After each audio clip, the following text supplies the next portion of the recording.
Have you heard about the 5 myths about divorce mediation?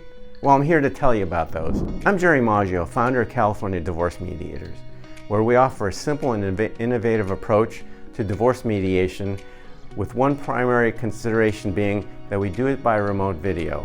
And so here are 5 myths about doing divorce mediation by remote video. Myth number 1, that remote video divorce mediation lacks a personal connection.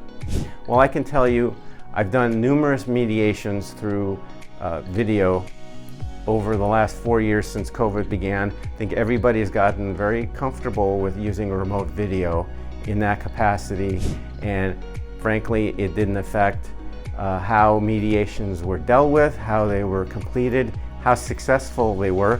It was the same as if they're done in person, and it doesn't affect the personal connection at all, because I still have a close connection to the parties that I'm communicating with. Same with other mediators with our company. It doesn't have any bearing on whether you're in person or remote, but remote video simply offers you a greater amount of convenience. Myth number 2 is that virtual mediation is less effective than in-person mediation.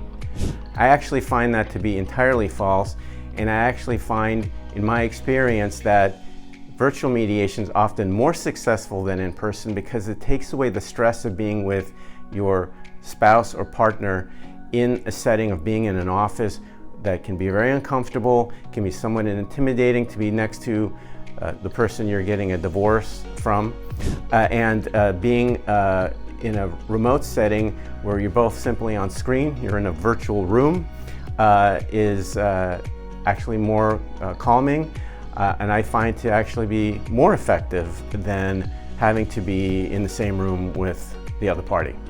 Myth number 3, that virtual mediation is very complex and technologically difficult to do. Well, I think we all know that that's not the case nowadays. I think everybody's very comfortable with using Zoom or Microsoft Teams or whatever have you. We're all a part of that at this point. The world's changed in the last 4 years or so since COVID hit, and we all know how to use remote video. And so when we set that up, it's as simple as clicking on a link, and you're there in the virtual room, and we start our session, and it goes from there. So it's super simple. We couldn't make it any simpler for you.